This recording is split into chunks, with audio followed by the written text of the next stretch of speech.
Hello friends, welcome to Dungeons & Dragonfly, where I adapt various characters for use in D&D. I'm Dragonfly9078, and today's request comes from Milo on Patreon. Here's Johan Liebert. Thinking about goals for the build, we need to be good at talking. Johan is a clever speaker who can convince pretty much anyone to do pretty much anything. That's kind of his main thing, but in order to do that, we also need to know what to say, meaning we need to know how they're feeling and what they're thinking. For ability scores, I'll be using the standard point array. Multiclassing minimums are dexterity and charisma, so keep an eye on those if you're rolling at home. Starting off with charisma at 15, since that's the talking to people stat.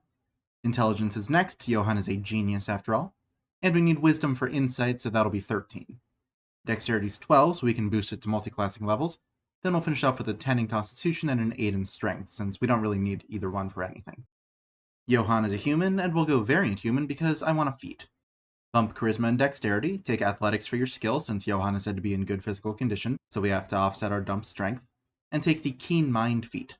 That'll bump our intelligence up as well, and gives us Johan's prodigious memory. We can remember anything we've seen or heard in the past month, we always know which way is north, and we always know how long until the next sunrise or sunset. I don't normally talk about languages in my build videos since they tend not to matter too much, but Johan is notably very good at learning them, so I might as well. Humans get common and one other, so how about English? We'll take the Demir operative background for proficiency in deception, stealth, and disguise kits, and so we can make false identities. If we're going to be a wanted serial killer, we probably don't want to use our own name. We also get another language here, I'll say Latin. Starting off as a rogue gives us 4 skills and 2 expertises. Take insight, intimidation, persuasion, and performance, then upgrade deception and persuasion. We learn Thieves' Cant for another language, and we can make sneak attacks if we're using a finesse or ranged weapon and have advantage on our attack roll, or an ally adjacent to the attack target. Monster is set in the modern day, so I don't expect Johan to be wielding a greatsword. Knives are finesse, guns are ranged. At second level, we get Cunning Action, which lets us dash, disengage, or hide as a bonus action. Our sneak attack damage goes up to 2d6 at third level, and increases by another d6 on every odd numbered level we get from here on out. Johan is the big bad of Monster, so we'll make him a mastermind. That gives us proficiency with forgery tools to go along with our disguise kit, and if we hear someone talk for a minute, we can mimic their speech to pass ourselves off as a native speaker as long as we know the language. Speaking of, we get 2 more of those, so French and German. As a master of tactics, we can use the help action as a bonus action, and when we use it to help an ally attack an enemy, that enemy can be up to 30 feet away from us rather than having to be right next to us. For our next feat, Empathic will round off our wisdom to 14, upgrade our insight to an expertise, and let us get a read on our opponent. As an action, we can make an insight check against a target's deception. If we succeed, we get advantage on attacks and ability checks against them until the end of our next turn. Our sneak attack goes up at 5th level, and Uncanny Dodge lets us halve the damage from an attack that hits us as a reaction, as long as we can see the attacker, that is. Then we'll get expertise in performance and intimidation at 6th level to round off our social skills. Sneak attack hits 4d6 at 7th level, and evasion lets us take no damage on a successful dexterity save, and half on a fail, rather than half on a success and full on a fail. Might help in faking our own death. The actor feat bumps our charisma up to 17, gives us advantage on deception and performance checks to pass ourselves off as someone else, and lets us replicate a person's voice or an animal's sounds if we've heard them for at least a minute. To figure out that it's fake takes an insight check against our deception, so we get advantage to fake it too. 9th level masterminds are insightful manipulators. If we interact with or observe a creature for a minute outside of combat, we learn whether it is equal, higher, or lower than us in 2 of intelligence, wisdom, charisma, or class levels.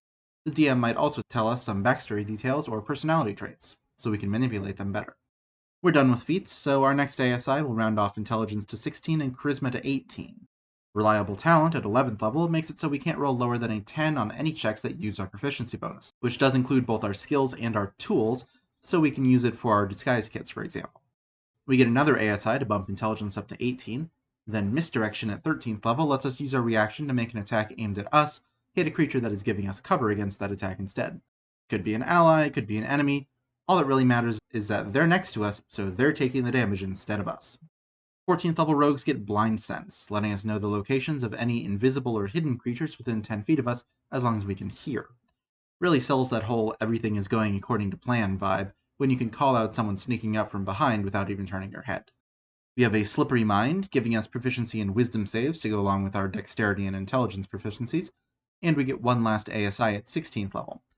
Capping intelligence or charisma is the way to go. Personally, I think charisma is the better investment for Johan. Our sneak attack ends up at 96 at 17th level, and as a mastermind, we have a soul of deceit. Our thoughts can't be read unless we allow it, and if we do allow it, we can try to present false thoughts by making a deception check against the reader's insight. Also, we can't be compelled to tell the truth by magic, and magic that determines if we're lying always says we're telling the truth. We'll finish off with a couple levels of Bard. We get Perception from the multiclass, and Bardic Inspiration for a pool of d6s to hand out to our manipulated pawns to add to their attacks, ability checks, and saves. For cantrips, Friend convinces people to help us, though they realize they were manipulated afterwards, and Vicious Mockery tears people down with our understanding of their psyche. We get Sense Emotion for when our absurd insight isn't enough, Bane and Silvery Barbs to distract and hinder enemies, and Id Insinuation to jumble up a creature's lines of thought, dealing psychic damage and incapacitating them. Song of Rest adds a d6 to our allies' healing when they spend hit dice during a short rest, and Jack of All Trades adds half of our proficiency bonus to ability checks that don't use it, so we're even good at the stuff we're bad at. Our capstone is the 3rd level of Bard, so we get better at stuff we're good at, with 2 more expertises, this time in Stealth and Athletics. We also join the College of Whispers. Psychic Blades expends the use of our Bardic Inspiration to add 2d6 psychic damage to a weapon attack we hit with, and Words of Terror lets us frighten a creature we talk alone with for a minute. They make a wisdom save, and if they fail, they're frightened of us or a creature we choose for an hour, and if they succeed, they don't even know we tried to frighten them. Then we'll finish off by picking up Detect Thoughts to scan surface thoughts and tailor our speaking on the fly, as well as Suggestion to convince a creature to follow some course of action that we suggest, as long as it isn't directly harmful to them. Indirect harm, like, say, getting arrested, doesn't matter, so get creative. Now that we're done, how'd we do? Well, our skills are incredible, particularly our social skills.